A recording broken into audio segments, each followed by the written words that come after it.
And boop, we are live. Okay, awesome. Kate, we are live. We're live. Welcome to Misadventures of Delilah, Part 3. This is Yay! Kate, are you excited? It's been I think it's been like a month since we've done this last. I think it's been 2. I just lost chat. You just check right now? Yeah, I think it's been about a month. And also, Kate, thank you so much for joining. I hope there will be others as well. But thank you for everybody coming to the table. Misadventures Part 3. And also, first and foremost, big shout out to Emmy from Forge of Lore for helping us out with just with another facelift. Look at it. It's got our name. Gorgeous. It's got cool burning D20. It's got fire behind us. It's got a chat box where you can actually read the chat. It looks great. So Emmy, deeply appreciate it. And I'm gonna give a little secret. She did this in 3 hours. She put this together in 3 hours because she's a wizard who can control magic like it is D&D. I do not know how the fuck she can do it, but Emmy, thank you. We do appreciate it. It's absolutely awesome.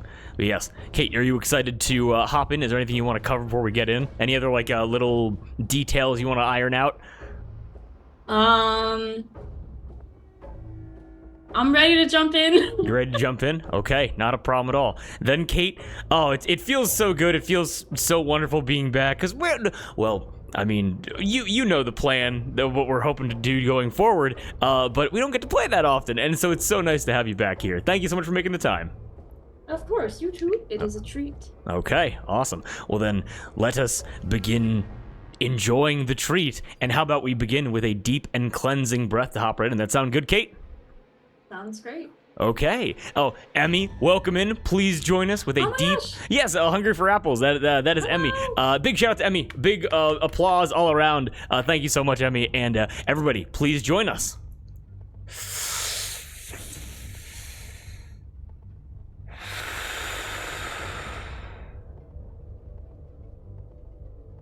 And we can begin. And everything after the breath is canon. Now, Kate, let's cut the BS here. We're gonna do a quick recap. You rizzed up Yasa 6 spirals, which is the most important thing that happened last session. But I didn't. It's just my natural charm. I didn't rizz her. I didn't need to. You are just constantly rizzing everybody around you. Whether or not they receive it well is their choice. Make sense? What happens, happens. Charisma indeed.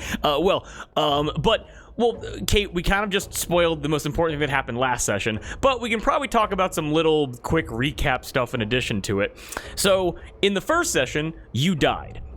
But, after you died, you chatted with the God of Revenge, who is lovingly nicknamed Chef, and you were brought back to life in combination from his powers as well as Yasa 6 spirals, a Baylor of the 6th Circle of Hell, leader of the Pardoners, and the head role of Ubhav. So you and Yasa bonded over your shared experiences, and in response to your willingness to help her, you were kitted out with some very powerful items that we just finished going over. We'll get to those later. But help her? Help her with what exactly? Well, you were tasked to help her with what has motivated you for so long. Revenge. She tasked you with hunting down Mary, a traitorous succubi hiding within the Temple of Aphrodite, which is run by her sister, Talantis.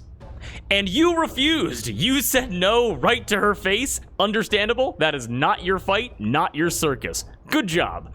But she also tasked you with hunting down Cowrie Shadrach, the victor of the Battle of the Bards, and the person who, albeit accidentally, killed you and left you behind. Now. Oopsies. Oopsie. Oh, no. Darby, what a mistake. We just forgot about that. We have not forgotten. Consequences are coming. But Cowrie, running away from consequences, has left the Arbor.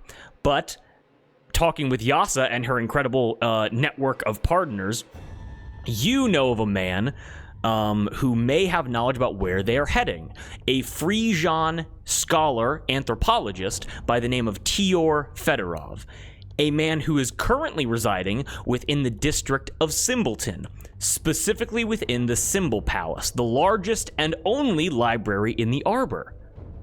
So, outfitted with your new gear and a new objective, trailing from last session to this one. You stepped through the portal, leading you out of the sixth circle of hell. You shot Yasa's six spirals a wink. She winked back, and now you are standing in the Shard, Yasa's personal complex within the city center of the Arbor. Delilah, the floor is yours. What do you do? Okay, so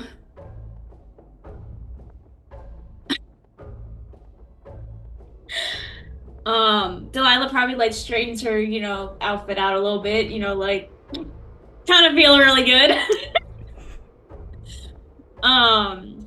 Definitely has a bit of a second wind, and I think I wouldn't say prioritization,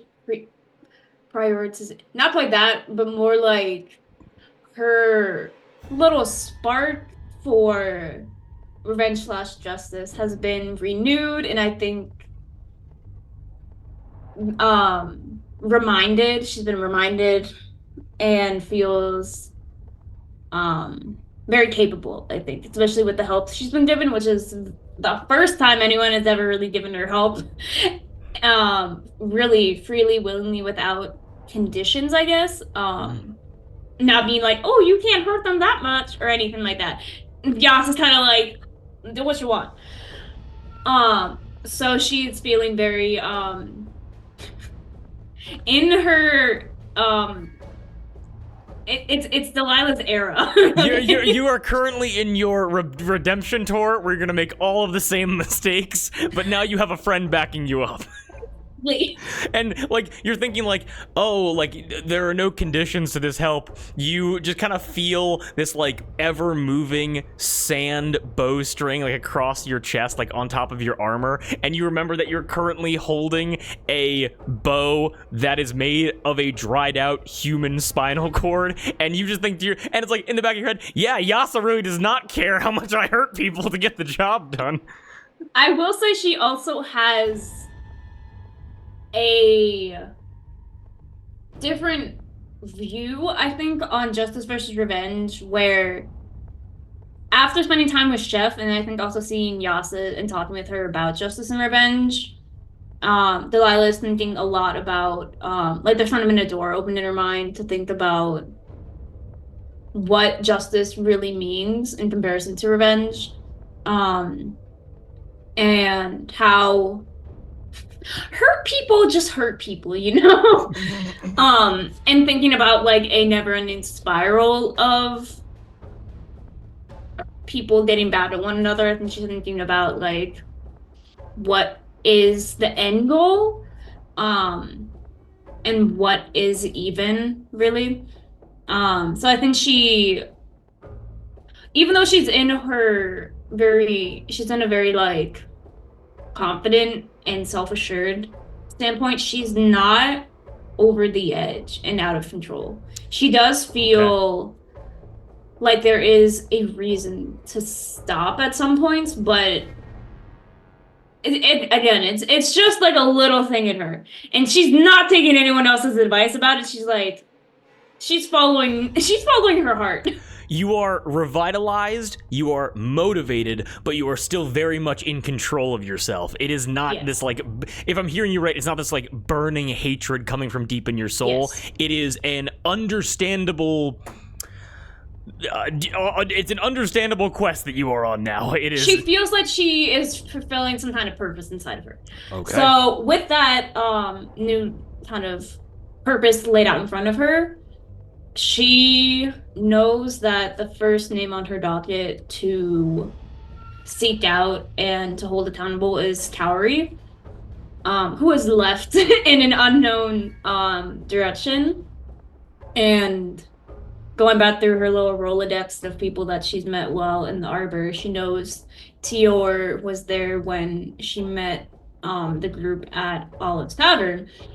And with this information that he is in Simbleton, I think.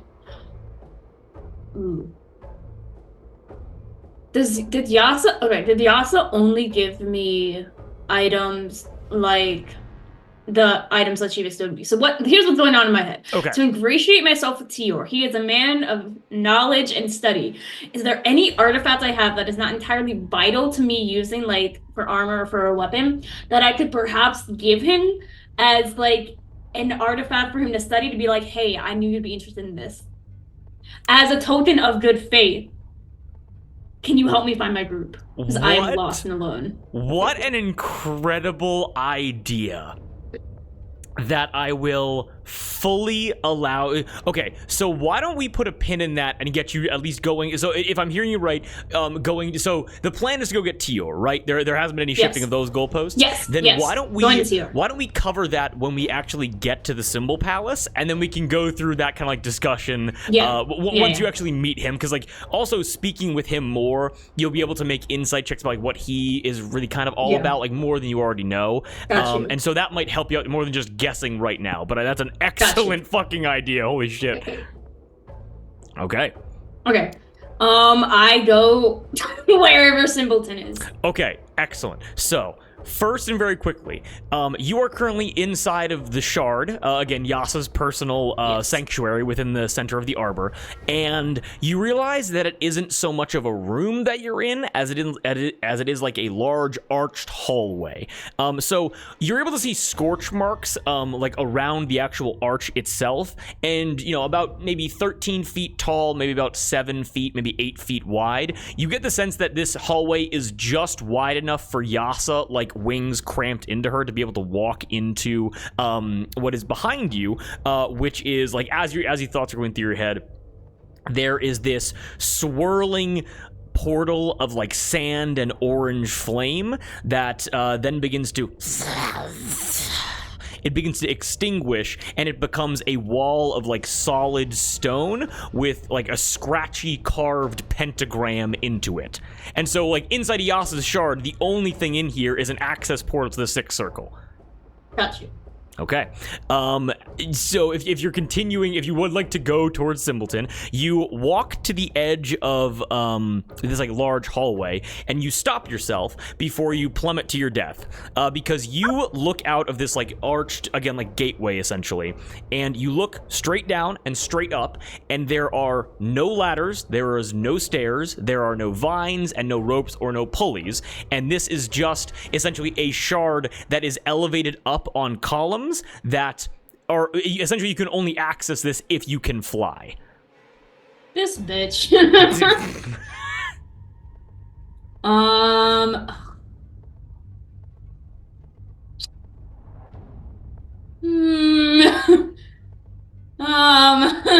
Delilah doesn't really have that much magic. Give me well, actually, what I will say is that jangling on your newfound equipment is something that can help you. Well, I have to. Well, let me confirm my notes. We love note takers in D&D. Oh shit! According to my notes, I have the Scarf of the Flats, which allows me to cast Misty Step twice per long rest. Yes, absolutely. As you look down towards the, again, essentially the city center of the Arbor, would you like to use the Scarf of the Flats to get down? I would very much like to use that. Okay, absolutely. And you are able to look, and again, you begin to move incredibly quickly, like your eyes focus in like a hawk, bird reference, as you look, you look down to like this, like essentially where the Battle of the Bards was taking place, and immediately as your vision whooshes you forward, you abruptly come to a stop, and you can feel these like small little grains of sand begin to rain down on you as, again, you can't see what you look like, but you would have to imagine that you just became one with sand and arid air and were able to transport yourself and like teleport very quickly. That's kind of cool. That's really cool. Okay. And as you land in this like main city square, give me a quick perception check before you go anywhere else. Slay. Ooh, that's not bad. 13? Slaying indeed. You are able to look around, and you not in the exact same spot, but you're now in the same location that you died in, however long of a time ago. But as you're looking around, you realize that you're not seeing bodies, you're not seeing debris, you're not seeing obvious destruction. And it seems like a lot of the chaos that was caused at the Battle of the Bards has been completely cleared away. Now, you look and like you're understand. I think like if your face is correct, like perplexed at this, you look over to where the stage was, like that a huge mound of rubble that, like, you know, because Cowrie blasted the stage apart basically. Besides a bit of a crater into the sand and the stone leading down, and almost like the bottom end of a sphere. The stage has been cleared, and all of the injured individuals have been taken away, and it seems like this just became a regular market trading post with different, like, carts and wagons set up to peddle food and weapons and armor. Oh. So, it's just kind of been no more, and now it's back to same old usual, like, festivities, kind of, for what the stage is for. Same old usual indeed, and you realize that you were and two options kind of pop into your brain. Either time works differently in hell, and you were in hell for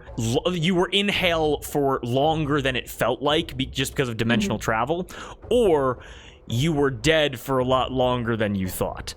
And you don't know which one of it could have been, because, like, if it was only like 2 hours, like, you could not, like, this the amount of work it would have taken, it could not have happened. Made sense? Yeah. I wasn't sure if it was time passing or like a magical, like, haha! You know, in a world where that is possible, you'd think it would happen more, but largely it was just like a bunch of the workers from Whole Stuff being like, oh, well, I'm out of the office today, and they're just like kind of like moving all the debris. Where are the magical birds to pick up all the trash and the dead bodies? Oh, Christ. So yeah, and you're able to see kind of people moving around this kind of like market district, you know, the usual pirating individuals. What's up, Gab? Yeah, welcome in. If Emmy is still here, shout out to Emmy. Amazing redesign, and I'll actually change the music from the Abyssal Passage to the music of the Arbor. Here we are. Okay, so now that you're in the city center, Delilah, you've been in the city for many weeks before the Battle of the Bards. You know your way around. Would you like to chat? Would you like to shop? Would you like to go immediately to Simpleton? What do you want to do? Would I know what Simpleton is known for? Like, what that area, is there like a certain, like, is it a district for like shopping? Is it a district for like, I'm not sure if, like, I'm just asking, like... Oh, should I roll for it? No, never apologize for asking questions. I was just waiting for you to finish. Give me a history check with advantage. Okay. Wow, I rolled 2 17s. You rolled 2? So that is a 17. That is a 17? Okay. You would know, and this is very fun because, again, it's like cut content stuff. I can talk a little bit more in depth about Simpleton than I got to in Palm and the Fist. So each of the main districts of the Arbor are based upon, the head rolls represent what important rolls would be on a pirate ship, and it's just blown up to the biggest proportion. And for Simpleton, I'll go from like top-down information here because the 17 is pretty good, and you're just asking pretty general stuff. Ortux, the head roll of Simpleton, who is now somewhere in orbit, he is missing, possibly dead, because Cowrie blasted him into the stratosphere with a kinetic shockwave. We'll get to that. Allie next to her name, like, all right, she run this person, she run this person. Like, so, damn, I need to start putting a flyer out for my services. The list is just getting longer and longer and longer. And, well, so it's important to recognize, even in your brain, you're like, okay, that's a power vacuum. Might be able to use that to your advantage. Who knows? But Ortux is gone. No one knows where he is. But besides that, Ortux's main job, kind of like applying it to the logic of the Arbor and who runs it, Ortux was the cartographer. Simpleton is a district that is built not to focus on the acquisition of goods or the holding of people or the holding of wealth, but the holding of knowledge.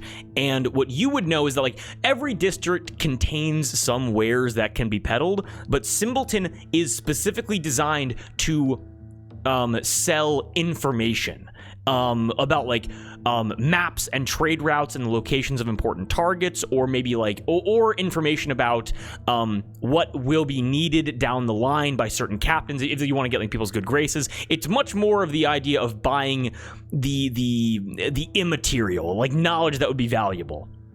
Okay. Make sense? Yeah. Okay. And Tior, you said she was... I don't think the castle is the right word. You said he's somewhere important. Yes, so Tior is currently in the Symbol Palace. It is the largest and only library in the Arbor.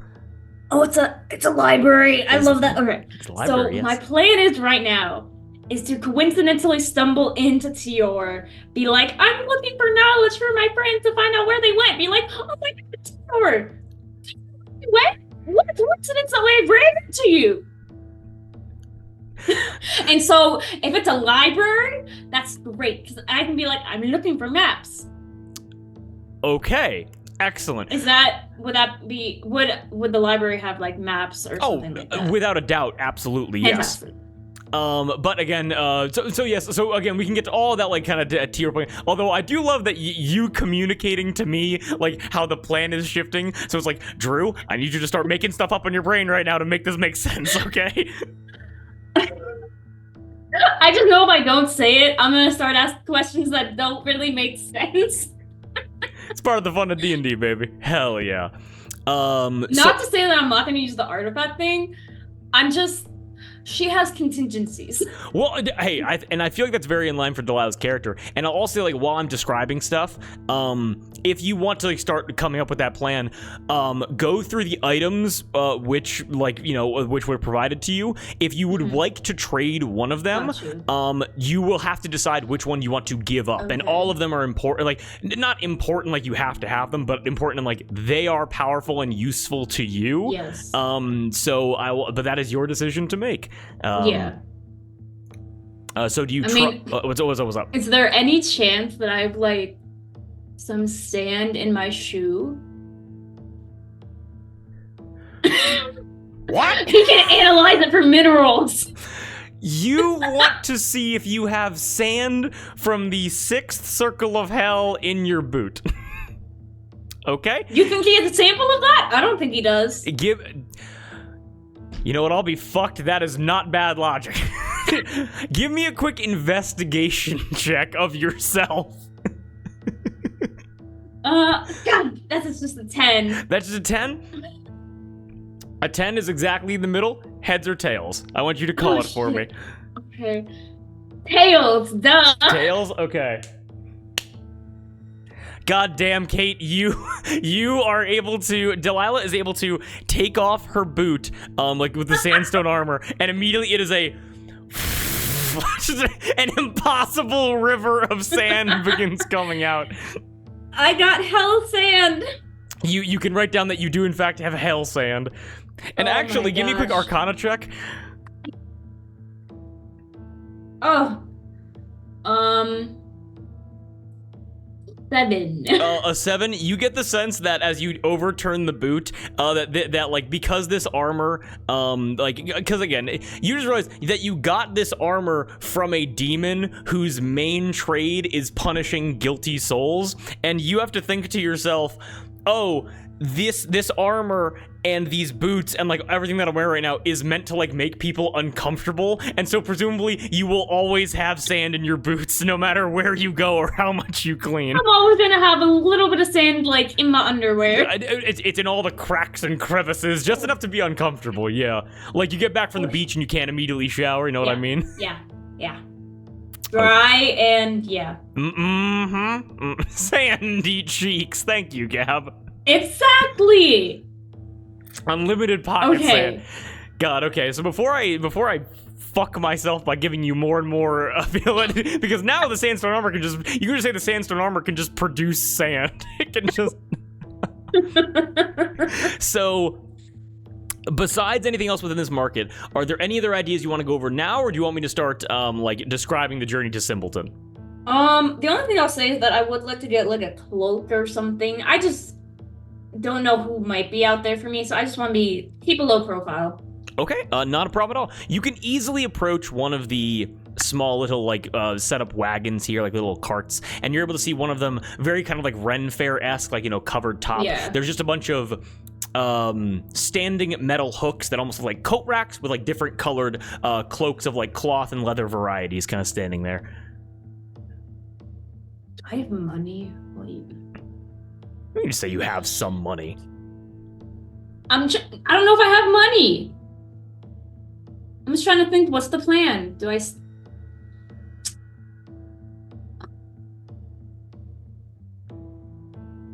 Oh, I know that... Yasa gave you $20. Buy yourself something nice. Don't spend it all on cloaks. I know that Mud gave me some money, but I think I spent it on... Gambling. I'll spend it on magical items to turn into cowards. Well, what you're able to see That one time. What you're able to see standing behind this cart is a figure about 5'4", and you're not able to see any skin whatsoever, as just a cloak is fully covering them, with just like shadow coming down over their face as they're just standing there waiting for customers to come. I stealth roll, steal a cloak. You can give me either a stealth roll or a sleight of hand roll, and we'll see how you do. Stealth is better. Let me know if you beat a 12. I got a 9. You got a 9. As you approach this cloak stand, this figure, unmoving, goes, "Hey, those are my cloaks. You want coke?" I'd leave. Sorry, just leave. Sorry, just leave. Immediately, you're able to hear him say, "Yeah, we'll get the next one." And you walk away. I'm gonna say, you know what? It's fine. I'll be fine. Okay. You walk away uncloaked. Would you like to try with anything else within this market square? You know, I think it's better just to get to the point. Okay, not a problem at all. I think we're ready. Okay, well then, Kate, and to all the wonderful people here, I'm very proud to present that I actually have a description of Simpleton. Finally, after a year in the Arbor, I finally made a description of Simpleton. Kate, would you like to, would you mind if I just kind of read my description real quick to set the tone? Absolutely. Yes. Okay, absolutely cool. Let me change the music very quickly. Okay, let me boost this up a little bit. Okay. So, Simpleton. Let's be clear here. The Arbor is a city of chaos.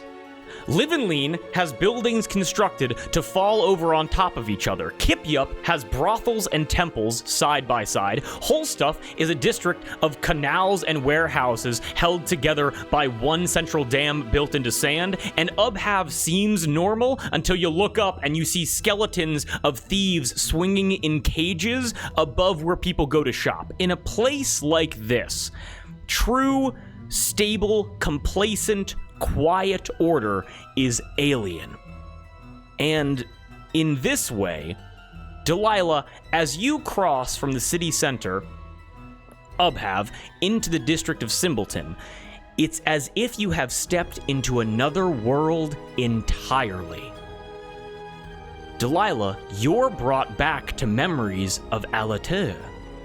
Its cities, its architecture, the roads, they're a grid. The buildings are built separate from one another and are built not from rotting wood or hellish sand rock, but brick and stone and mortar.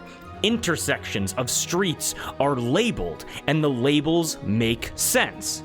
You're able to see these labels, and they read things like Illusion Alley, Wand Avenue, Pinpoint Junction, Map Way, Street. Each road is seemingly focused into one subsection of study.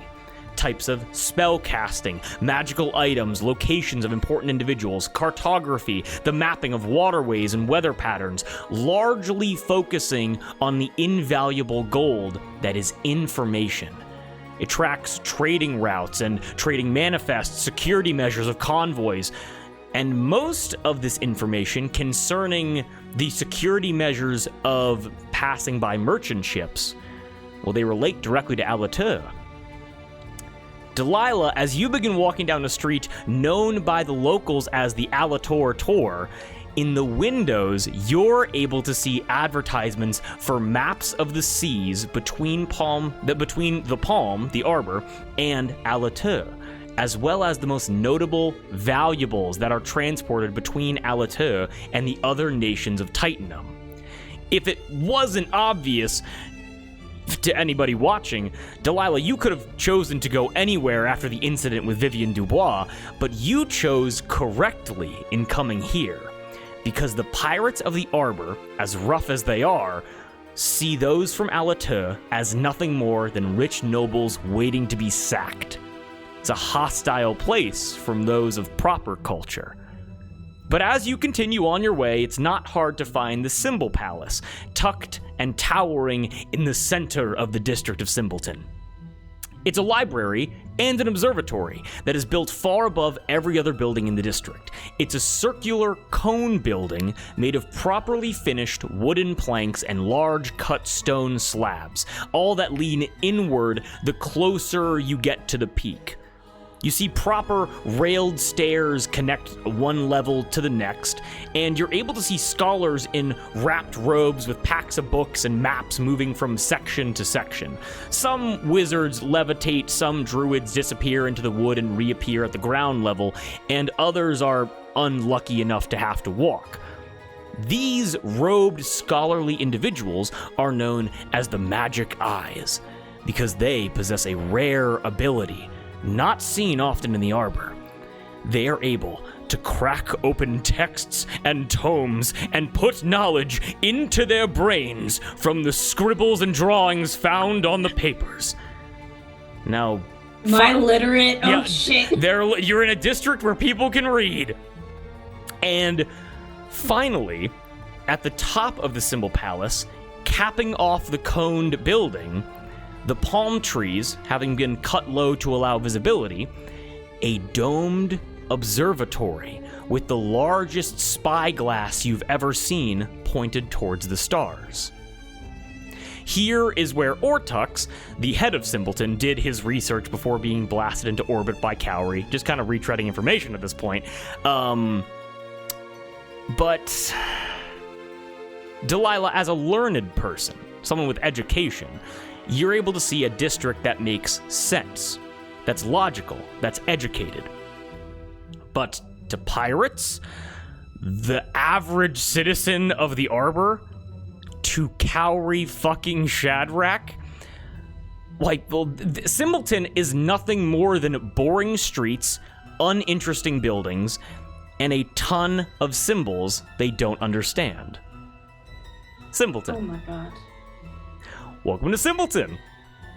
And so, as you're walking through this district, is there anywhere you would like to stop before you get to the Symbol Palace? I mean, I would like to get a map, in general, of like the waters around the Arbor. So like that's cartography way. Oh, I guess just stopping there. Map way, yes, absolutely. Yes. You're able to begin just kind of walking around, and you're able to see very common, just kind of littering everything in Map Way. You're able to walk into a shop with very, it almost seems kind of weird because these stores don't have a lot of security measures to prevent, pickpockets and stuff. And give me a quick insight check as you kind of look around this room. 5. A 5? Here's the thing. 5 is the DC for very easy rolls, and you would have to imagine, Delilah, again, a woman of education, you're looking around at the walls, where these, scrolls and books are being held and shelved in little pockets. They're labeled with little, like essentially like plaques and like inscribed pieces of wood that just read in common what the actual scrolls and texts say, like what they're related to. And you realize that pirates don't come in here to steal things, because if they don't know what they're stealing, what value would it be? And so you just see like two lone shopkeepers like sitting in the back being like, and they're like just reading books, kind of chilling, and they go, holy shit, a customer. And they kind of just like step up and come over to help you. Delilah tries to straighten, like, Alator, right? She probably puts on a little bit of an accent. I'm not gonna do that, because... You're all good, I understand. I'm not good at it. I feel you.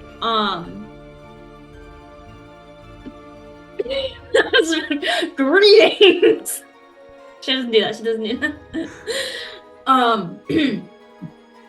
Hi, I'm just looking for, a map of, the local, waters around the arbor. I'm just planning, like, a day trip, so I just want to, I'm just curious to, plan out a trip or something around the waters, if you have anything like that. These two, seemingly well-kept humanoid shopkeepers look to each other, and one of them stands up and goes, "Hark! What do my eyes doth perceive? Someone who speaks with proper punctuation without the use of conjunctive words. Why, this is an absolute pleasure. Thank you for stepping into this shop. What is your name?" Oh, hi. Wait. Hold on. I'm trying... What's the name of my chicken? I know Dubois, but what's her first name? Oh, yeah, Du. Is still no, with but you. what's her, Vivian Dubois. Vivian. Hi, I'm Vivian. Vivian. What an incredible name. One that has not graced my ears in quite some time. And again, very soft hands, unlike the very calloused and cut and scarred hands that you've seen from almost everybody else in the arbor. Shakes your hand as he goes, "The pirates around here call me Tip Top Tony, but my true name, one that is more than one syllable, is Anthony." I see why they call you Tip Top Tony, because your shop is tip top shape. A jest? One that does not include swearing? Why, this is an absolute treat. What can I do? You are looking for maps of the waters around the arbor? Are you planning a trip for now in the winter months? What is the plan? A soon trip. A soon trip?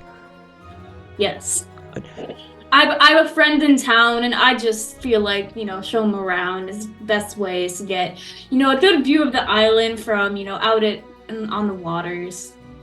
A worldly person. I should have known as soon as you walked in. And he walks over to this wall of scrolls, and carefully he takes out a small pair of spectacles. He puts it on. And he goes, now what exactly?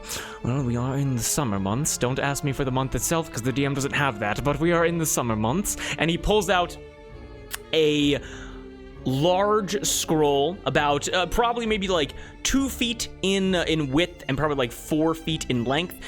He unfurls it on a center table in the middle of the shop, and he turns it sideways, and you're able to see that it is a map of the palm and the finger isles surrounding it. And this map essentially details from the beginning of the summer period to the end of the summer period, and it shows the different jet streams and the different basically the different currents, the different air streams that could take you in the most efficient way around the Finger Isles and back to the arbor, essentially.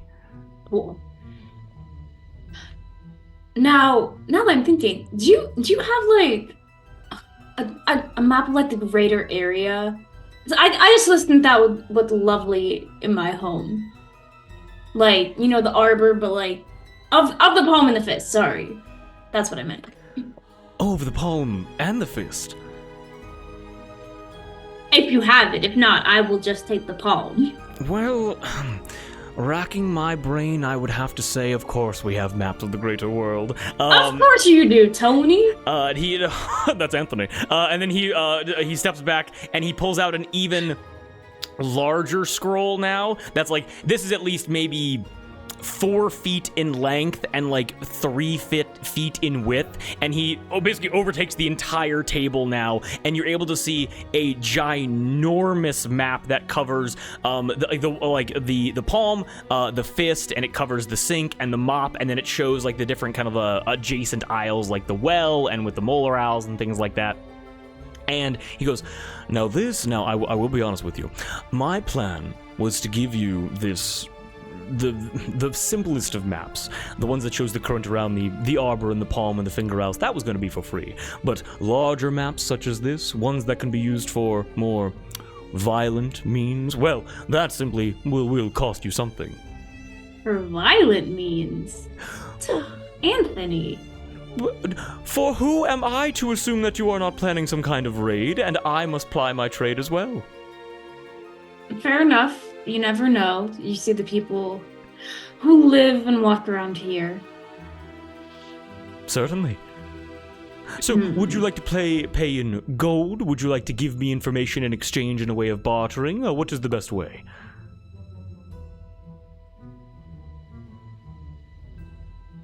Well, who doesn't love a little bit of gossip? That's all entirely true gossip, I mean. Vivian may, and immediately you're able to hear as Dew is like in here as she just kind of like freaks out a little bit. As he goes, well, I must say that I am a keen observer of mistruths, so if you see fit to tell me any, well, I shall know, and this transaction will be null and void. I'm trying to think of the least incriminating information to give. It is all right. I can talk for longer if you need to think for more time.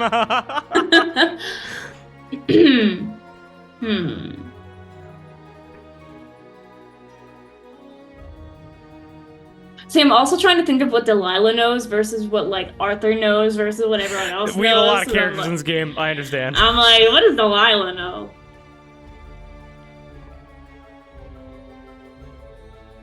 I'm also trying to think about what would be interesting to him. Well, you know, if you want to give me an insight check or a history check, I'll let you make the call. That is disgusting. I'm flipping my coin. I think the dice. Nat 20. Natural fucking 20. Okay. Wow, that was. Okay, that is, a natural 20, you say? You could say you're on fire. Excellent. I rolled a 3, and then I was like, absolutely not. Gross. Well, what this guy would care about, because it's a nat 20, I'll give you 2 things. One, you could speak to your, not in-depth knowledge, but your familiarity with Cowrie and the Shinies, like the team that won the Battle of the Bards. Because you're so familiar with them, you would be more convincing lying about where they are, because you would have to assume that if there is not a public bounty out yet for them, one is being discussed in these circles more than anywhere else. And so that information would be very relevant to these guys, but also leading into your Alaturche background. You would have an in-depth knowledge of the Dubois household, just kind of existing around those castles. And you could give this dude information pretty convincingly, whether or not it's actually true, but you could say, oh, I know of X gemstones being carried along X route to X country, and because you speak Alaturche, you put on a bit of an accent, like this guy knows that you're from there. It is your call of what you'd prefer to do. But with a nat 20, like, anything you say is going to be taken pretty well. I think it would be funny to talk about the Dubois. Okay. So would I know, like, stuff about their business and stuff? Or could I just be like, so I heard from a very good friend that one, oh shit, they would know Vivian Dubois. That one Dubois daughter. Yes. That one Dubois daughter years ago that went missing. I heard she's still alive. but she gave up her life and now sails around as either a pirate or like a companion to a pirate.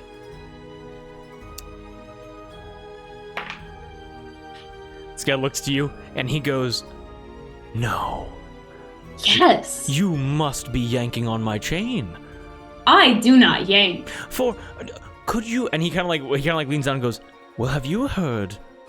You are aware Vivian Dubois was her name, correct?" Yes.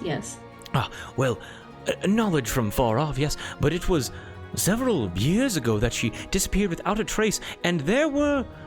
And I would say, an Alatouche woman such as yourself being in places like this, I would be wary of potential Alateur combatants, perhaps knights, that may be looking for a figure that matches descriptions such as yourself.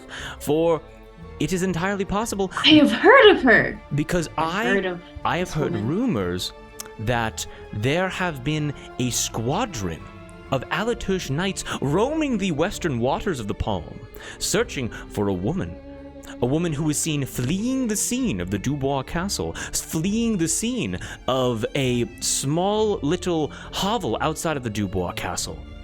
And Vivian Dubois was not seen anymore after that evening. Perhaps it wasn't a choice to leave, but maybe she was captured. I never thought about that. Perhaps. I know, it's atrocious, I turn to do. I know. A woman Chickens of such just culture, it even applies to your chicken. She just has like a fifth sense for this. A sixth sense. Indeed, well, chickens cannot, a fifth sense, because as we know, chickens lack the sense of smell. Good reference back to when we talked about fucking that. But this guy goes, but incredible information, for if you are aware that Vivian Dubois is sailing around the waters of the Palm, and then you see this dude with a nat 20 insight, he goes like, he looks to the map and looks to you and goes, "Would you be looking to cash in on the bounty on Vivian Dubois?" You need not tell bounty? me. You need not tell. What? For her return, of course. Oh. For her to be reobtained and then delivered back to her family. Of course, her parents must be. Her family must be so worried. But of course they must be. But well, and he looks down to the map of the palm on the fist, and he rolls it up, and he like kind of he ties a ribbon around it, and then he rolls up the one with the palm and the finger isles, and he gives that both to you, and goes, "Well, I certainly heard not a single mention of your intention with either of these maps, but I will say that if my presumptions about your motivations are anywhere accurate, then happy hunty, Vivian." Oh, thank you so much, Anthony. After my trip, I'll come back here and tell you all about it. Well, may you find your sister a name then. And he just kind of backs up behind the desk and sits back down. Delilah's like, "Let's fucking go!" So now, if you want to add that to your, add that to your inventory, you now have a map detailing the most optimal wind patterns and current patterns for both the intimate areas of the palm and the finger isles, as well as the wider world of the palm and the fist. You can get if you need to get somewhere by boat, you can get there a hell of a lot faster now. So, okay, so the next thing I just want to stock up possibly on like provisions if I'm going to find Powery, but if we just wanted to put that as like I do it, or unless we're taking too long, like I can roleplay it, or we can skip past it, whatever is best for the flow of the game. I mean, in all honesty, we can just say, well, also, by the way, just to remind you, Yasa did give you that sheriff's badge, that pentagram sheriff's badge, that allows you to cast the teleportation spell once every 2 weeks. Okay. And so it's possible that if you know where Rochi is, or where Rochi is going, or where Cowrie is, or where Cowrie is going, you can just teleport directly there and just, and if they are there, link up with them, or if they're not there, wait them out if you're ahead of them. Make sense? Got you. Okay. Yes, I will hold off on that then. Yeah.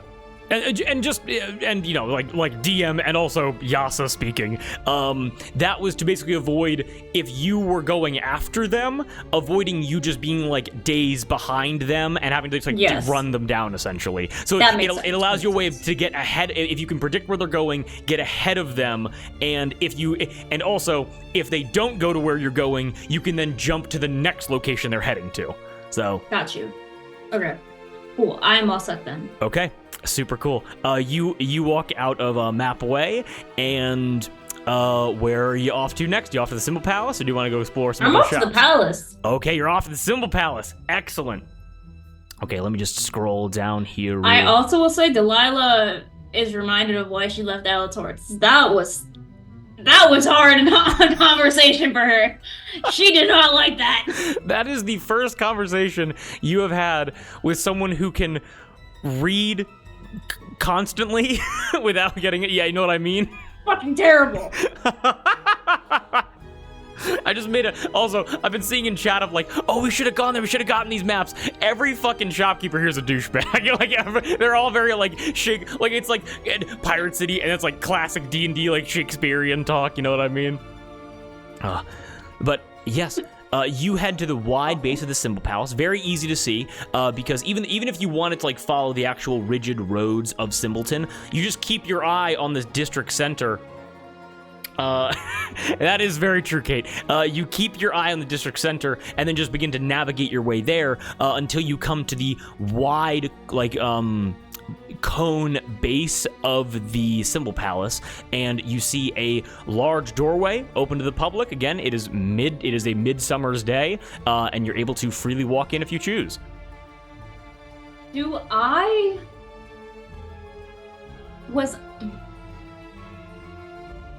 So what I want to ask is, was I there for any conversations where, like, what's it called? The mop, or like any other locations that they might be, like, that the Shinies might be interested in going was mentioned? I don't know if, like, you actually know that, but in my mind, I'm just trying to think of, like, a possible place they could be going that when I run into Tior, or when I find him, I can be like, this is where I think they're going, to kind of give more value to me. Ooh. Like, actually being curious about where they're going and paying attention and, like, in on it. What a great fucking question that is. I'm going to say with that, because of how, I was going to say history at disadvantage, because of that, like, your intention behind it, give me a quick history check with advantage then. I hope I didn't use my nat 20. Mm-hmm. Okay. 14. A 14? There are... I'm trying to think of who... Okay, so... I'll whittle it down to... with a 14, that's good, it's not amazing. I'll whittle it down to 3 for you then. Because in Delilah's mind right now, you think about who your party members were when you were with Rochi. And bits and pieces of what you picked up from dialogue between the crewmates and like what they were, and like, again, you didn't really have context for any of this, but you heard of 3 things. You heard of the Well and Ophia Wheelso. You heard of the Grip Isle, which is where you would know that Water Genasi, the Terraborg, Olivine Terraborg. That's where she's from, presumably. And then also, there was one place far off. It was that skinny dude who was like super dirty all the time, who wasn't very good at talking to people. His name was something like Dirt or Mud or something like that. And you know, He gave me money, I would remember. and he was talking a lot about Tangleroot. And so you're unaware of whether or not, so you don't know if any of that's the correct answer, like where they're going next, but that's your best guess. Okay. No, honestly, all those wonderful, fantastic. Okay. Can I do like a perception check on the library to be like, either do I see Tiora, or is there any place that looks like he might go? Okay, give me a perception check real quick. This is gonna be, let's see if you hit a nat 20. 18. You got an 18? Okay. So again, this is a huge, like, Yes. 6-7 story library that is again, it's essentially an observatory. To find one person just by standing outside would be incredibly lucky. But with an 18, you're able to look inside through the double doors, and again, this place is much more Oh, am I not inside? No, not yet. Oh, I'm sorry. I thought I was inside. No. Well, so as you're walking in, you are able to notice. So, okay, with an 18, describe what the inside of this place looks like. It works. Again, it's like a spiral where staircases start at the bottom and they just trail their way up to all the different levels. And they also go like they're inside and outside of the building. They kind of like trail in and out to allow like easy yet taxing walks to higher levels the deeper you need to go. And all of the lighting is done by like the light cantrip, and this is a very firm no fire zone under any circumstance. Yes. And they're like essentially it works as a way where wizards can constantly have to be illuminating this place with that cantrip to ensure that like these giant like built into the walls and these kind of like curved shelves for books and scrolls, this insane amount of knowledge is being upkept and made sure that there's no kind of degradation or kind of like silverworms in it, so things like that. But as you're kind of walking in, you're able to see at the main entrance, there is another desk, very, very wide, with a large amount of books and paperwork on either side. And sitting with an 18, sitting behind this paperwork, almost like obscured by the mountain of it, you are able to see a fly folk, like a housefly person. Like even though sitting down, you get the sense that this is a shorter person, about 4 feet tall, like black, hairy skin, 4 arms, 2 legs, with like standard, like, essentially like white and gold educator robes, with this like classic, huge, red hexagon fly eyes, basically. And also covering those eyes, it's like closer to a helmet where it's a dome of custom spectacles that makes it look like he has double the eyes he actually has. And so it's almost like he's wearing it's almost like his eyes are inside of giant disco balls of glasses, basically. And okay, so and you see he's like and he's like picking up papers, kind of like moving stuff around. And you know this is like an entrance man, like a secretary, basically.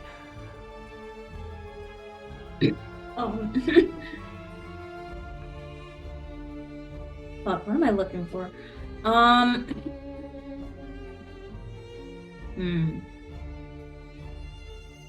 trying to think if I want to ask directly if they've seen Tior, because, I'm not sure if I want to be that direct, but also...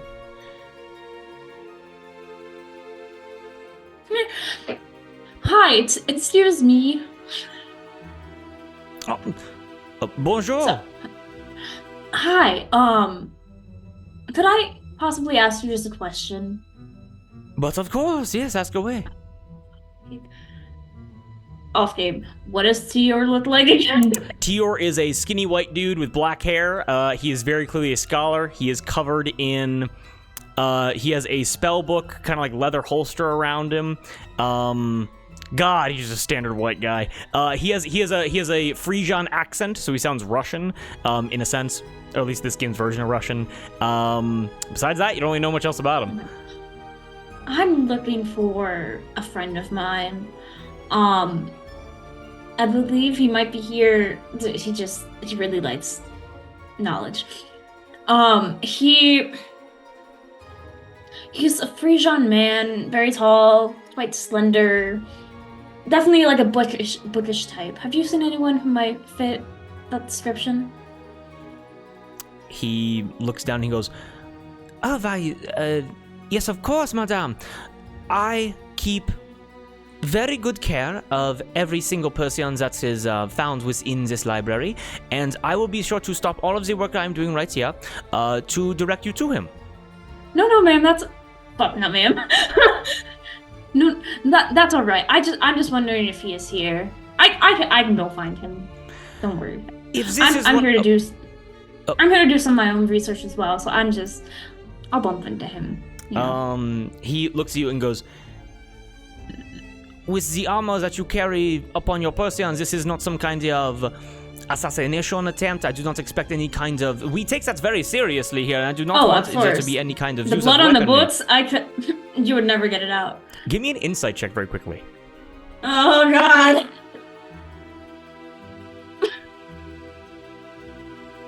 That's a nat 1. I want to be very nice here and say that this housefly, you can also flip your coin back to go back to heads. I can flip it back now. Yeah, you can. Wow, that makes this kind of difficult. Delilah, for some reason in the back of your mind, you're like, this fly is Alatush. And for some reason, you think that might help you in this situation. Oh, no! Oh,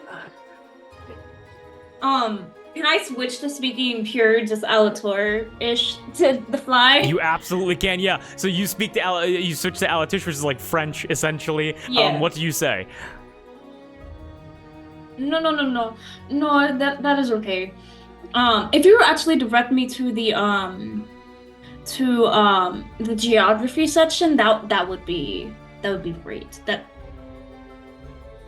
You immediately watch as he begins like with like his forearms moving like all of these papers and books out of the way, and he goes, "Oh, excusez-moi, mon ami. I would not have assumed." And he begins speaking Alatush back to you as well. Okay. As he says, "I did not know that we had a woman of culture that was in the building here." And you get the sense you're now like, oh, instead of that just like incredible leap of faith, this fly has an Alatush accent and can speak Alatush. Okay. And goes, "I would not have been so rude if I did not know that. You understand with the pirate here." And like all like some of the magic eyes like walking by are like, what the hell's going on with that guy? Like they speak like basically to pirates gibberish to each other. Yeah. As he goes, "You understand, it is so much nonsense around us all the time. It is so hard to navigate sometimes." Of course, I understand completely. But you said that you were... my apologies for not introducing myself before. I am so used to being rude. This is the only language that some of these pirates can understand. The pirates around here, they call me Looky Loo. And again, you see his you see your reflection like 40 times or maybe like 80 times in his eyes and glasses. But he goes, "But my true name is Bellamy Camille."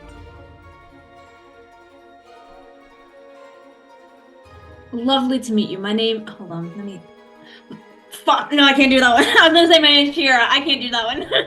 That would hurt too much. Ugh! Twist the knife. Fuck. Sorry. I'm switching names with everyone I meet. I'm trying to remember other names that I know. The longest 2-second pause. You watch as like all of his eyes go, and like I think she forgot her name. Little little mandibles come up from his like mouth and begin like cleaning off like his glasses and his eyes. And he's like, "You can take your time. It is not a very stressful question." Rebecca, thank you, Gab. Rebecca. Maria, Shannon. Wait. No, sorry. I'm trying to look for a certain name. Everybody in chat, just start putting all the names in that you could possibly put all the of. names that you know. Every single name. Every single name. I'm sorry. I'm trying to think. Drew, shut the fuck. Drew Kate. Drew. Nope. See, at this point, I'm just gonna write it out. I'm Tell looking for a him specific... you are Cowrie Shadrach. Fuck. I don't think my notes are in this one. I guess not. Sorry, I was just looking reading for chat right now. DM Steve. Fantastic. Yasa.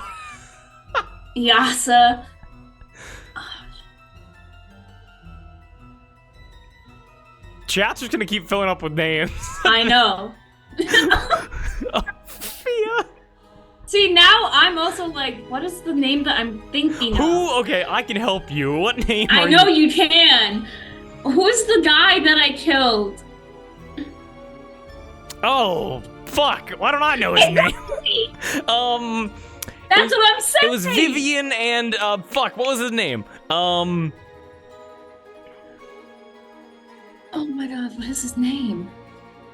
Fuck, hold on. Everybody pause on D&D, or shut the operation down. We need to find this dude. Okay, hold on. I found your notes. Let me... It was, Vivian? Yeah, okay. Daniel. His name was Daniel. Daniel! Or Oh my god. Fuck. Jesus Christ. My name is Danny! Oh my god! Jesus Christ! Kind of honoring that nat one from before. It's like, ma'am, are you alright? You just blanked for like 5 straight minutes. We thought you had a... You blink and you wake up and you are on the desk with a pillow underneath you. And it's like, you have been sweating really hard for the last 10 minutes. Are you okay? You ever get lost in a thought and you can't let it go? I'm so sorry. My name is Danny. It is a pleasure to meet you. My name is Danny. Well, it is a pleasure to meet you as well. But I am so rude. You said you were looking for a gentleman. Would you mind describing him to me? I go to the bathroom. I need to compose myself. You need to go pee if you want to go take a break. I need to pee. Alright, got it. Everyone, we're taking a quick... actually, I'll just sit here and just entertain chat. Yeah, you can go to the bathroom. Okay, thank you. You are all good. That was so... I'm picturing a scene right now where it's just Delilah. It's like, what's your name? Oh, my name's Looky Lou. But my real name is fucking Christ Almighty. Because I'm looking at every single name I've ever come up with. Bellamy Camille, and it's like, oh, my name's Bellamy Camille. What's yours? And then she just goes blink blink. Oh, and just falls over immediately. Okay, but real quick break to anybody that needs to go and get snacks, get water, go right ahead. We're gonna be going for about maybe 30 more minutes, and then we'll be calling it for a night. So we'll be chatting with you guys a little bit later. Peace out.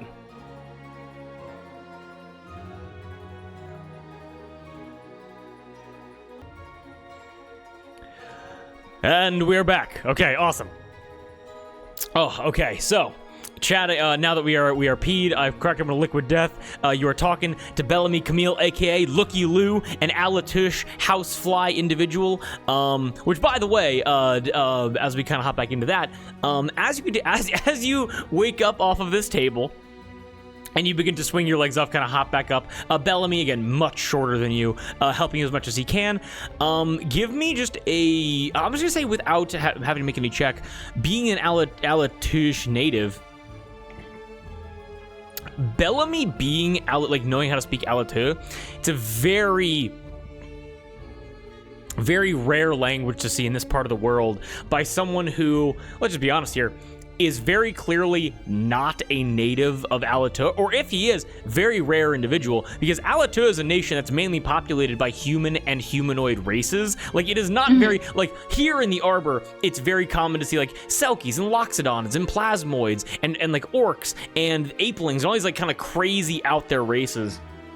Or species, where Alatu is very much like giants and elves and humans and some halflings, but largely it is like a standard, like basically a standard like D&D country of like those like much more quote unquote common species. And so seeing this dude is like, it seemingly is a native from there, or at least like has the accent, is very strange. Got you. We last left off with him asking. Yes. To describe, yeah. He goes, and what is the description of your friend? Perhaps if he is a generic kind of scraggly pirate, it's maybe kind of hard to track him down in here. But if he's more specific, I may be able to help you. He's quite tall, quite skinny, very clean. I will say that might help. Very clean. Very scholarly. It looks like he lives in a library.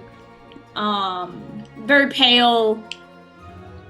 Well, you just took his history check from just a normal history check to one with advantage because you said he's clean, which is a very important factor to say. Damn, that is a 19 on the die. He goes, I do believe that a figure like that came through. And he checks like a small ledger of like people who have checked in, like a book that he keeps personal to himself. And he goes, would his name happen to be Fedorov Tior? Does that ring a bell? That's my friend. That's him. Okay, excellent. And you are looking for him just to would you like me to summon him? Would you like to go to him? What would you prefer to do? Yeah, if you could just point me in the direction that he went. Not a problem. So you are going to head to the very top floor, right underneath the observatory. If you are unaware, and he goes, and he looks at you and goes, there is not exactly, and he switches back to Alatush and goes, there is not exactly a brochure that explains the way that these places work. You just kind of have to figure it out for yourself, but we Alatush need to look out for each other, no? I agree. And he goes, the way that the Symbol Palace works is that the higher you go within the library, the more restricted the information becomes. Mainly because the more important the text, the less of them there are, and so once you reach the top, Tio Fedorov has been within the he has been within the restricted book section for the last several hours.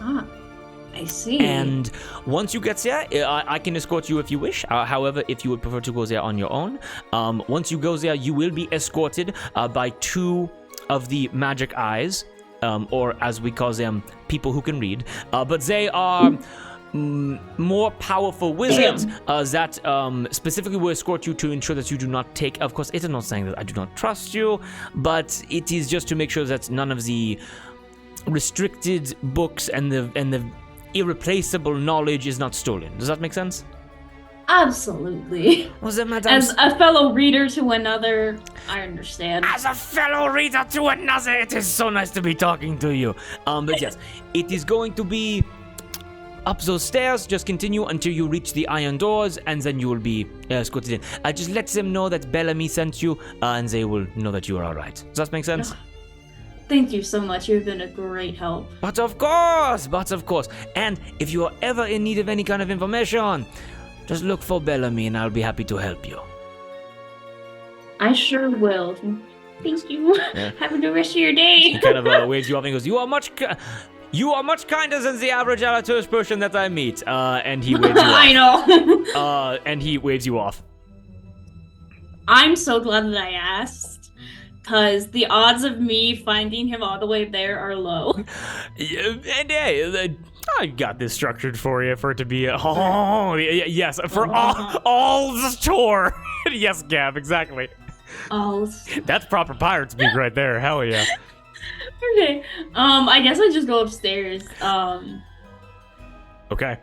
Actually, you just start walking upstairs. Do you use any of your magical items to make the journey a bit easier, or do you just kind of truck it? What do I got here? Ooh, let's see. What is this little guy? No, I don't need to walk through a wall. No. Shit. I fucking guess I book it up there on my two legs. Okay, give me a quick constitution check. Let me know if you beat a 15. Shit. I could beat a 15. 17 plus 2 is 19. Delilah, your power comes from your legs. And so, absolutely. Although it is a 7-story walk up to get to the restricted book section, you...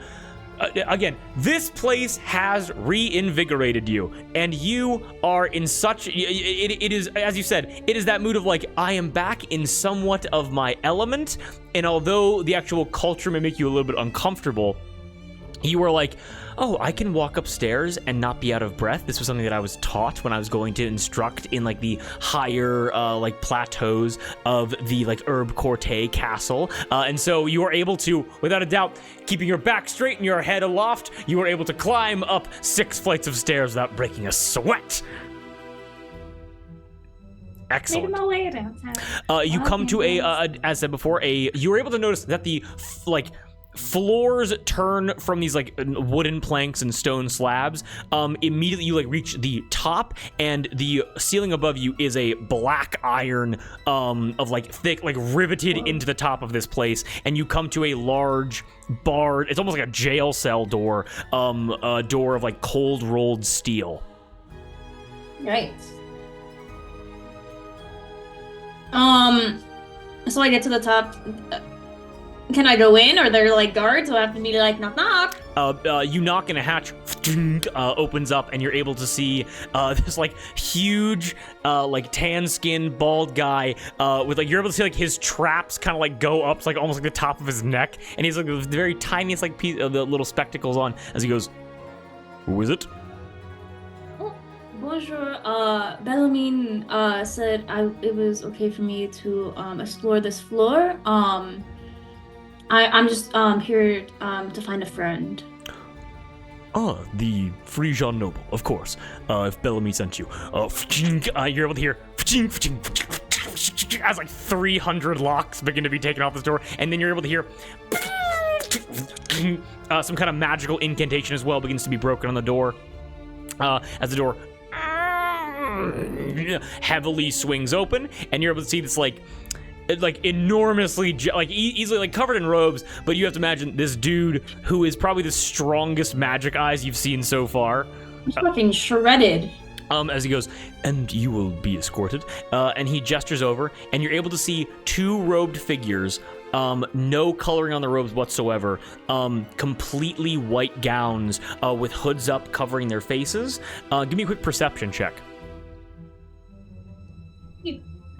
Oh my gosh, 19.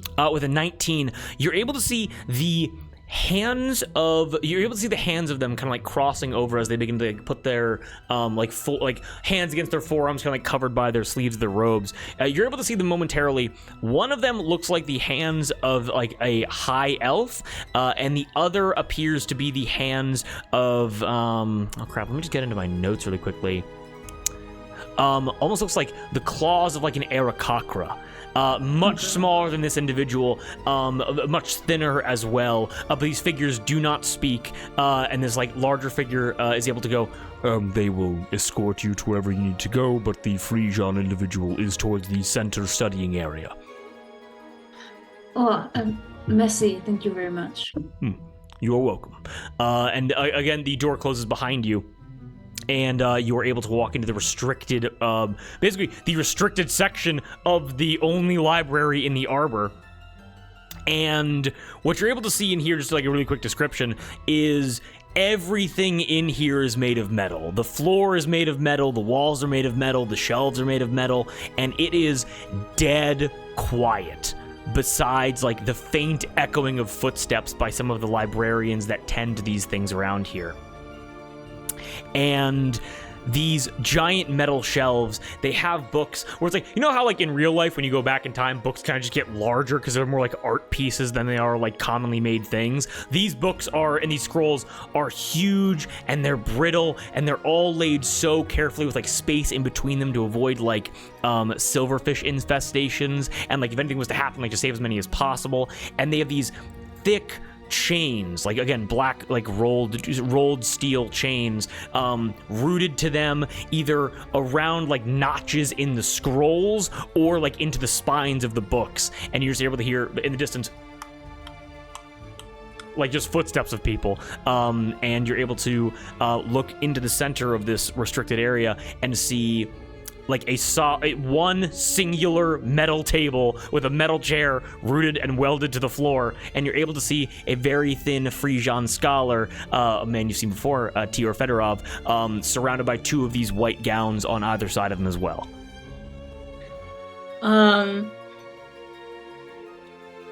How frowned against would it be to speak above a whisper in this room? Unsure. Awesome. TR!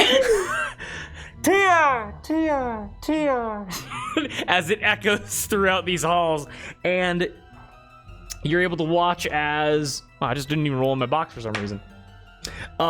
You are able to watch as you shout that out, and as the echoes begin to bounce off of these halls, you're able to watch this Aarakocra mage right next to you kind of raise their hand up and twist their hand, and a silence spell is cast to catch the whisper, to catch the echoes, as you get the sense that, like, if you speak too loudly, the vibrations can disrupt some of these older texts. Oh, fuck. Okay. And silently does that, and the hoods look to each other and then kind of like point their way back over to you, and they just stand there. I'm gonna be like, not my problem. I'm gonna jog over to Tior. Your footsteps are so loud in this place. You rush up, and in front of Tior, again, sitting down, noble robes, spellbook to his side. Again, these two white robes kind of standing, like, kind of making sure that he's not copying anything down, or he's not like taking anything out of these books or destroying anything. And you're able to see that he is reading a huge ancient text. And he's able to look over and say, Delilah, it is a pleasure to see you. I do not know where you disappeared to after the battle. It's a bit of a long story. I'll be honest. I kind of met someone, but we won't have to get into that. Well, I am very happy to hear that you were able to find love after many people were injured because of what occurred at the Battle of the Bards. Myself included, by the way. I heard. Are you okay? Yes, I broke my wrist, but luckily I was able to go to Kipyap and get everything kind of touched up there. I'm glad to hear. You're probably wondering why I came to find you, because, a little bit embarrassing, but, I wasn't there when, Kaori and Olive and everyone left, and it seems like they left in a hurry, and I'm just trying to figure out where they went, and I'm just wondering if maybe you'd be able to help me, point me in the right direction, just so I can hightail it out of here and get to them. Give me a quick perception check or insight check. I'm scared! Oh shit. Okay, thank God I rolled that nat once and lifted my coin again. Okay.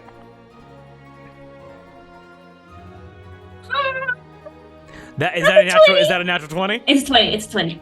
You're immediately able to see, as you mentioned that, do you want information on Tior first, or the information of the white gowns first? I guess Tior. Tior first. Tior immediately looks at you and goes, well, I would have no possible idea where Kaori or any of the party members may go, as I only knew them from the Battle of the Bards. I would have no clue as to where they may find themselves. But it is a pleasure to see you again. And Tior, with his eyes kind of like squinting, looking you dead in the face, lies to you. Word. With a nat 20, you're able to watch and see, like, at the moment that you say, oh, where's Kaori? Where's all this? Where are these people? You see the white gowns ever so slightly, their hoods kind of shift a bit as they're listening in on this conversation right now. Okay. And I'm going to say with that nat 20, you get the sense that if you convey this information to Tior right now, again, the white gowns being the people where it's like gossip information of people of interest, again, that bounty, it's not public yet. And so, if information is given as to where they might be, you may have a lot of competition getting to Kaori first, you know what I mean? Got you. And so Tior kind of like squints to the way of being like, and also with the nat 20, you need to communicate this in code somehow. Ah, shit. Okay. Puzzle! Oh my god.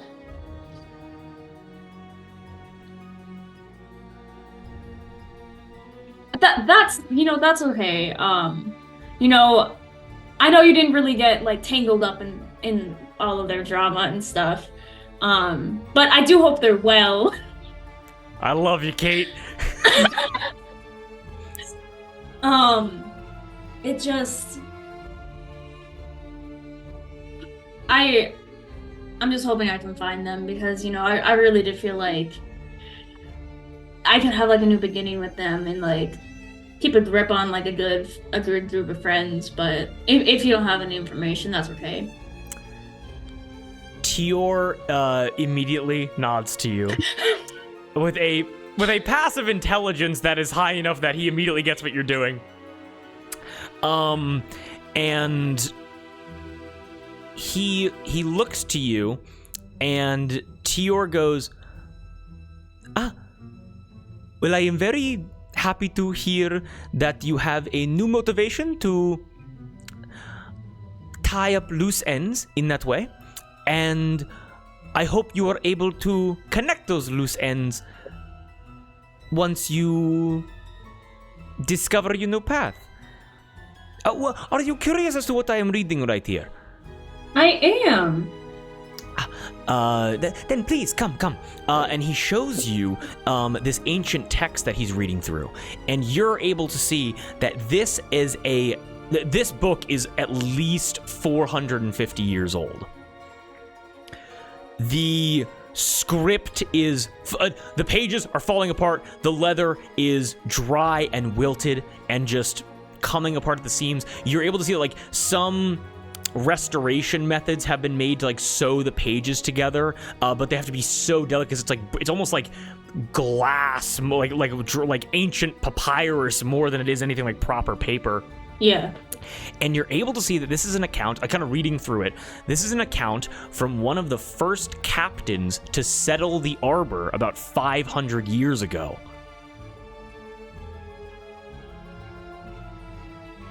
Huh. Would you like to read into the text, or would you like Tior to point out the information that you need? What would you prefer?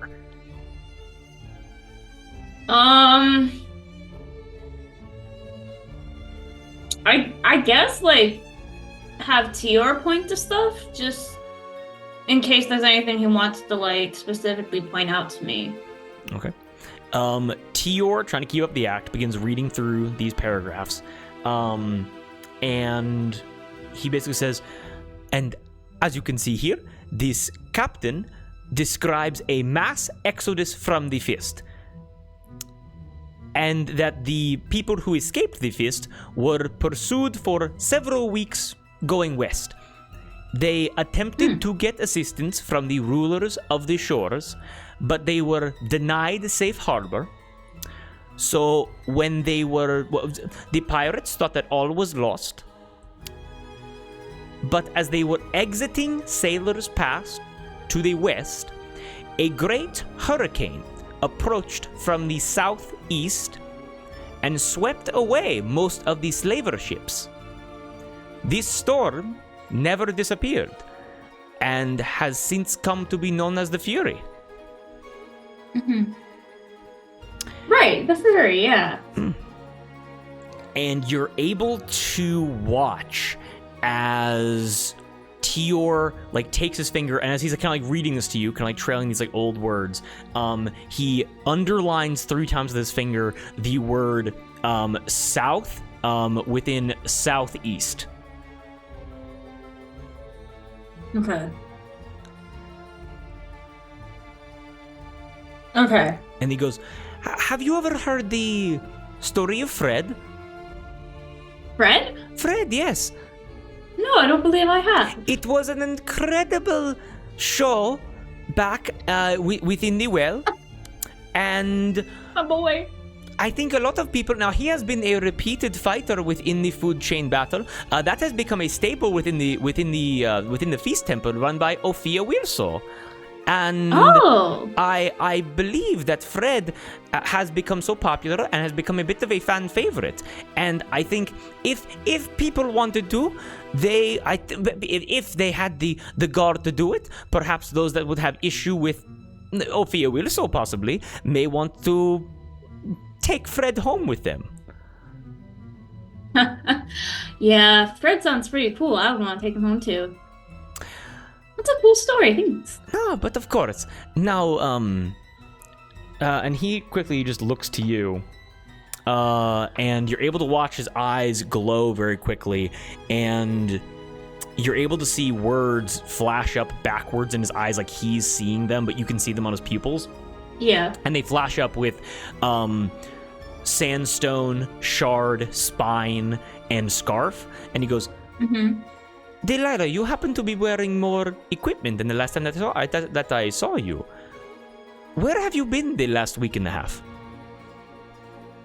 Well, you know how I said I met someone. Mm-hmm. Let's just say her love language is gift giving.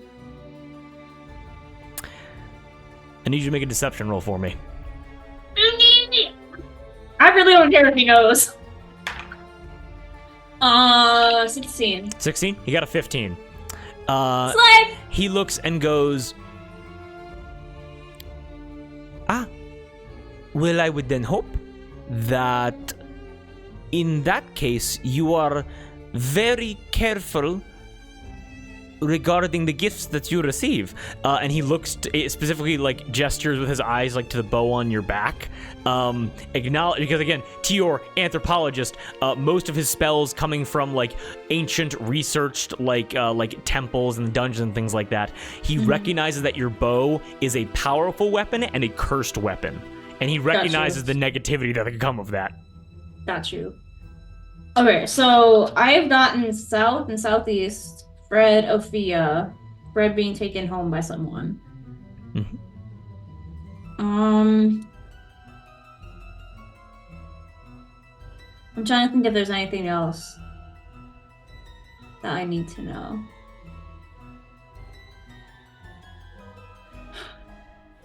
Okay, yeah, I feel like that's enough. Someone's gonna say, oh, thank you for the worry, TR, and you keep yourself safe too. And I'm gonna take his hand, like in mine, kind of hold it and pat it, and I'm gonna slide a little bit of that hell sand in there. Very secretly. And be like, you keep care of yourself. Okay, take care of yourself too. What the fuck? And it was good catching up with you. With a nat 1 Arcana check, he goes, Delilah, you seem to have put some sand in my hand. He's kind of puts it in his other hand.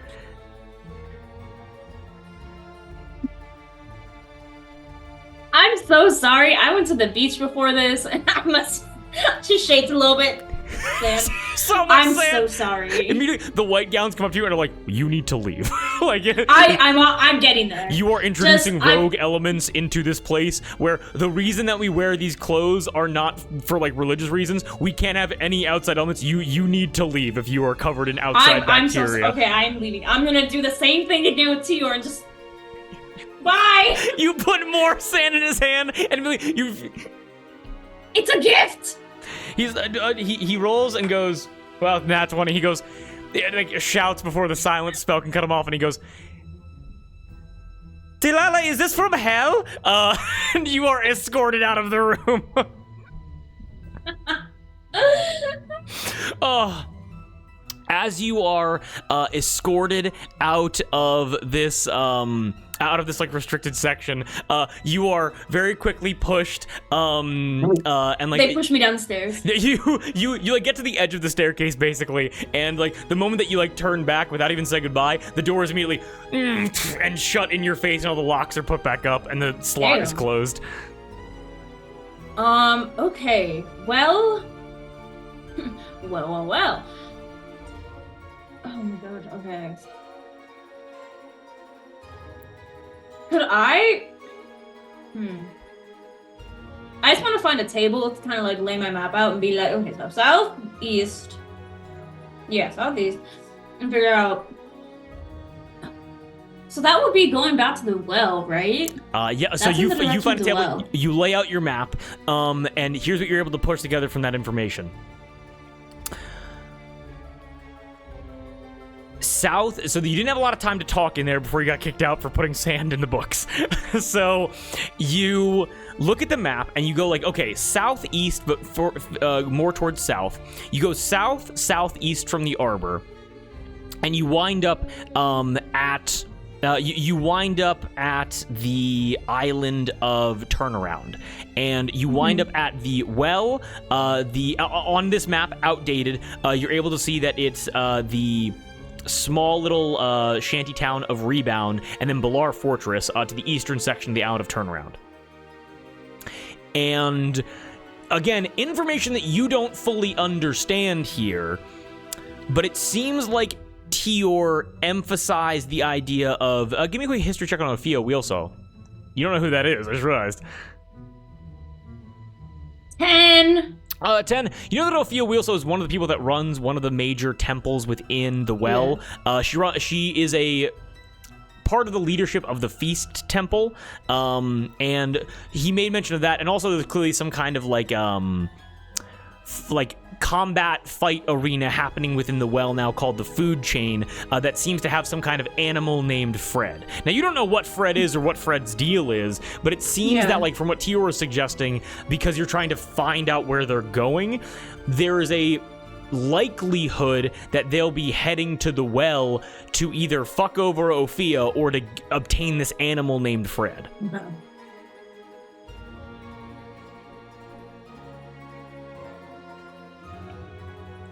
Okay. So, most likely they are headed to the well, either directly or eventually. So, here's what you can currently parse together. Okay. Tior said, where have you been for the last week and a half? You were out for a long time, or you were in hell for a long time? Oh shit, maybe they're already there. Fuck. Based on the escape from the arbor taking place over the course of like a couple hours, you're unsure where they might be in the well already. You really don't know. But without any additional information from Tior, that's really your best guess.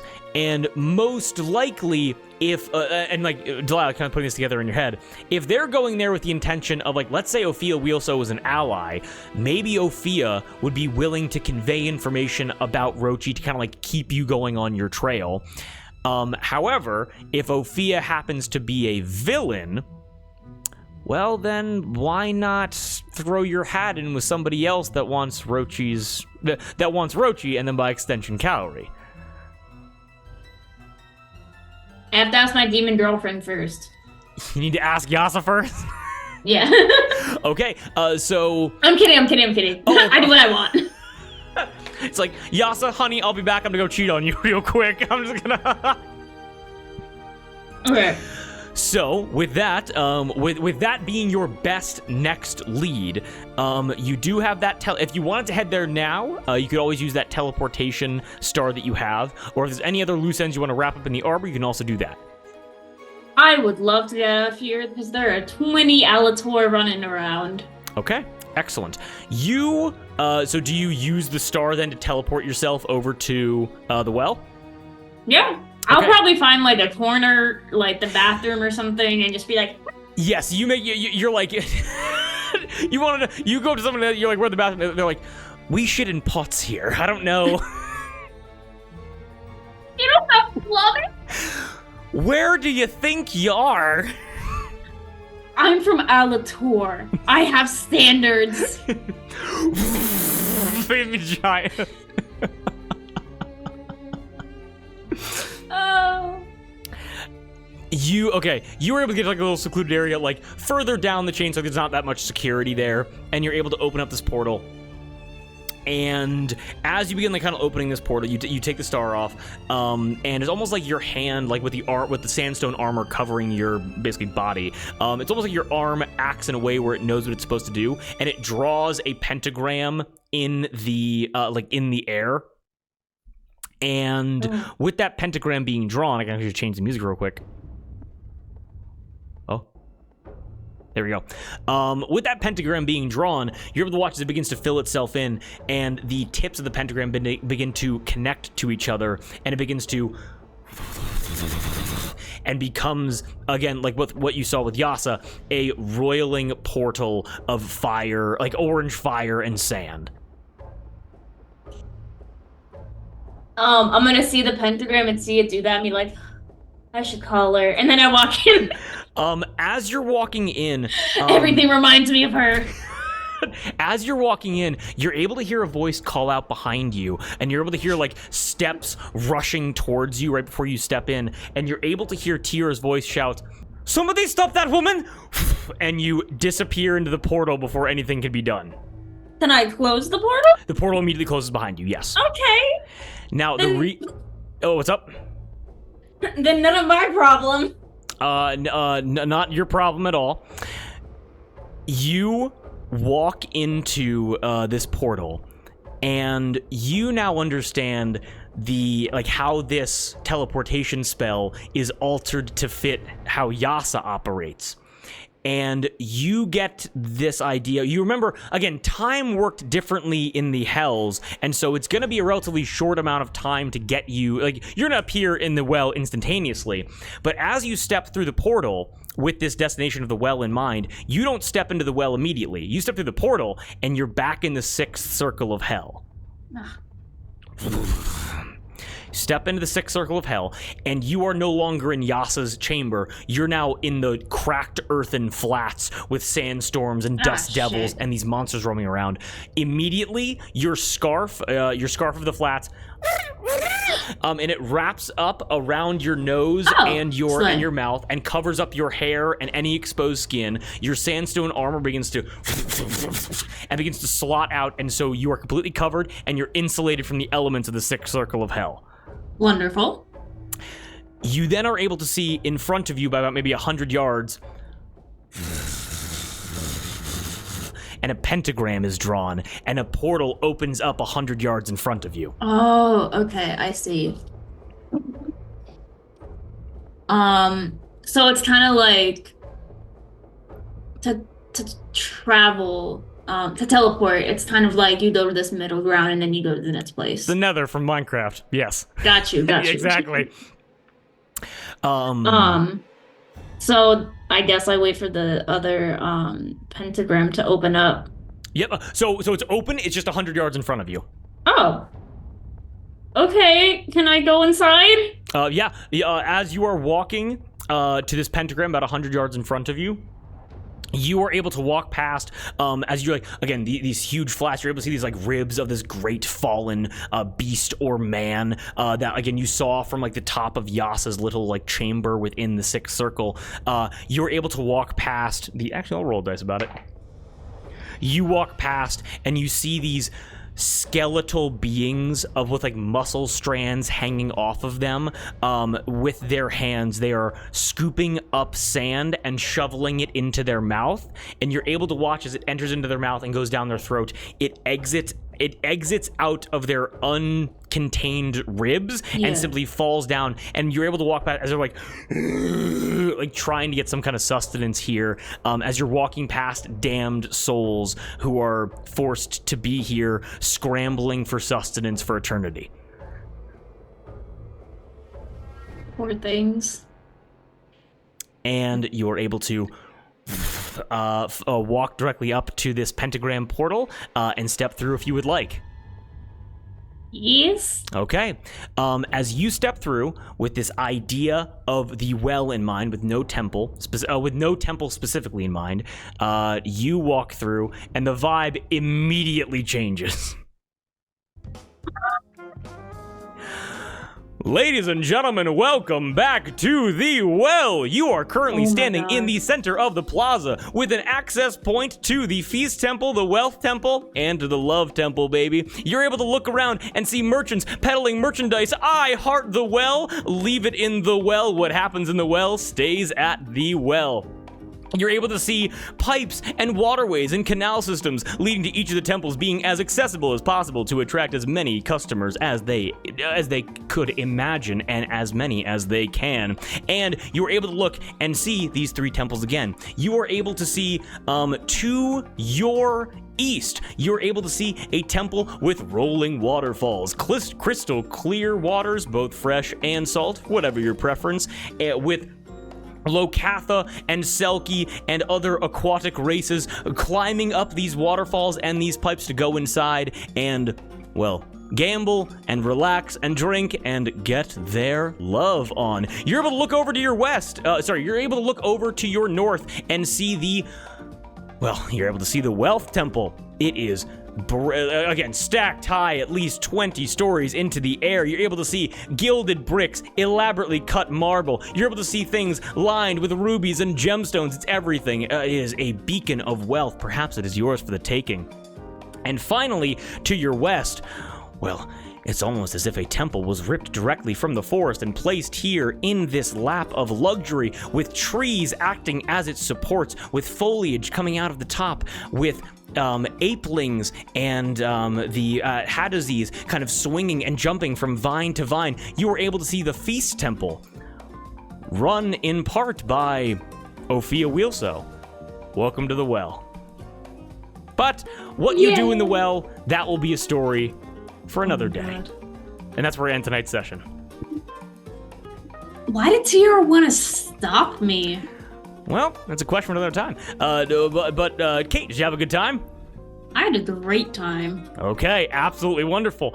And for those of you that are still watching, because we deeply appreciate you all coming to the table, what I will say is that it's been a week and a half in terms of how far, in terms of how long it's been since the Battle of the Bards. It's only been like 5 days, basically. So Delilah's storyline right now is ahead of where Rochi currently is. And it might get a little bit messy with the timelines and whatever, which is why I said that she had to walk through hell to get there. Because it's like, then I can just sync things up to whatever I want, basically, to make it all make sense. But I will say that for those of you within Cowrie and the Shinies, Tior sent a message to the Shinies and most likely got a response back that he should not have helped Delilah. But we're gonna get to that a little bit later. Sound good?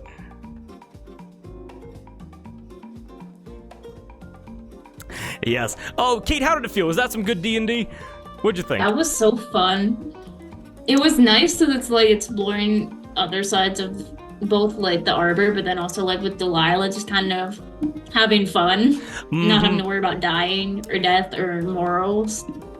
Yeah, which is, it is very fun to, because I think, like, Delilah's not evil, but Delilah is probably the least good character that we've made so far in any game. Yeah.